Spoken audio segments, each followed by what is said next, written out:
నా ప్రియమైన యూట్యూబ్ కుటుంబానికి మరోసారి నా ఛానల్‌లోకి స్వాగతం. Welcome back to my channel. నేను మీ మేఘమాల.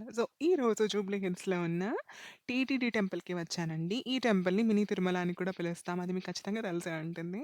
ఈ గుడిలో స్పెషాలిటీ ఏంటంటే, ఈ టెంపుల్‌లో మెయిన్ ఇన్‌సైడ్ చూడడానికి తిరుమలలానే ఉంటుంది. మీరు ఆ అనుభూతిని ఖచ్చితంగా ఫీల్ అవుతారు. నన్ను క్యాబ్ డ్రైవర్ గుడి బ్యాక్ డోర్‌లో డ్రాప్ చేశారండి.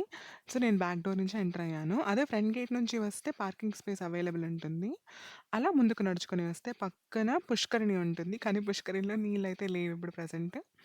అలా ముందుకు నడుచుకొని వస్తే పైనుంచి సిటీ ఎంతో అందంగా కనిపిస్తుంది.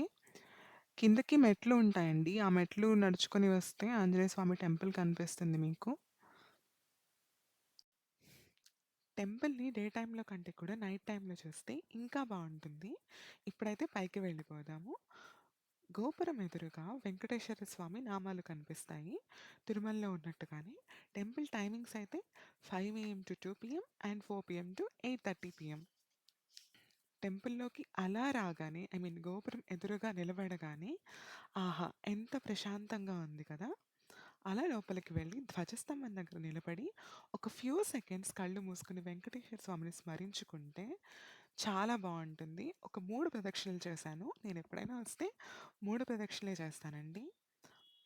టెంపుల్ ఆర్కిటెక్చర్ అయితే ఆల్మోస్ట్ తిరుమల గుడిలానే ఉంటుంది. చూసారు కదా! విమాని వెంకటేశ్వర స్వామి. ఇక్కడ ప్రతి సాటర్‌డే తిరుమల లడ్డు అవైలబుల్ ఉంటుందండి.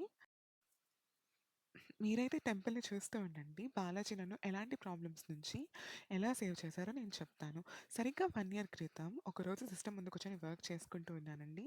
మా ఇంట్లో వాళ్ళు సడెన్‌గా కాల్ చేశారు. కాల్ ఆన్సర్ చేయగానే ఒక షాకింగ్ న్యూస్. మా నాన్నకి పెద్ద హెల్త్ ఇష్యూ వచ్చిందని చెప్పారు.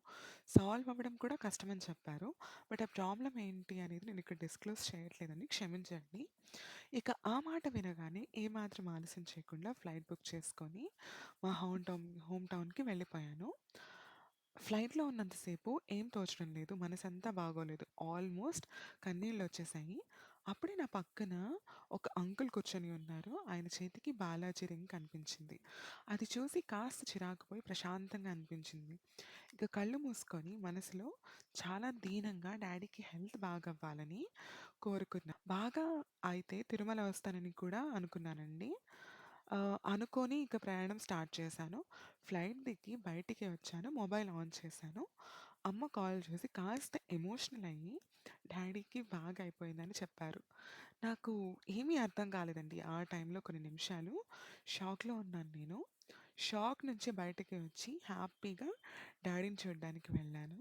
ఇక అప్పటినుంచి ఈ రోజు వరకు నేను ఎప్పుడు బాలాజీని చూసినా నా కంట్లో కన్నీళ్ళు అస్సలు ఆగవు.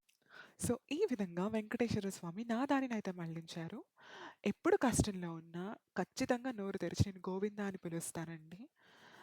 నా పైన ఉన్నట్టుగానే మీ పైన కూడా ఆ వెంకటేశ్వర స్వామి కృపా కటాక్ష వీక్షణలు ఎప్పుడూ ఉండాలని మనస్ఫూర్తిగా కోరుకుంటున్నాను. సెలవు తీసుకుంటున్నాను. మీకు ఈ వీడియో నచ్చినట్టయితే ఒక్క లైక్ ఇచ్చి సబ్స్క్రైబ్ చేసుకొని నన్ను సపోర్ట్ చేస్తారని మనస్ఫూర్తిగా కోరుకుంటున్నాను. Thank you so much.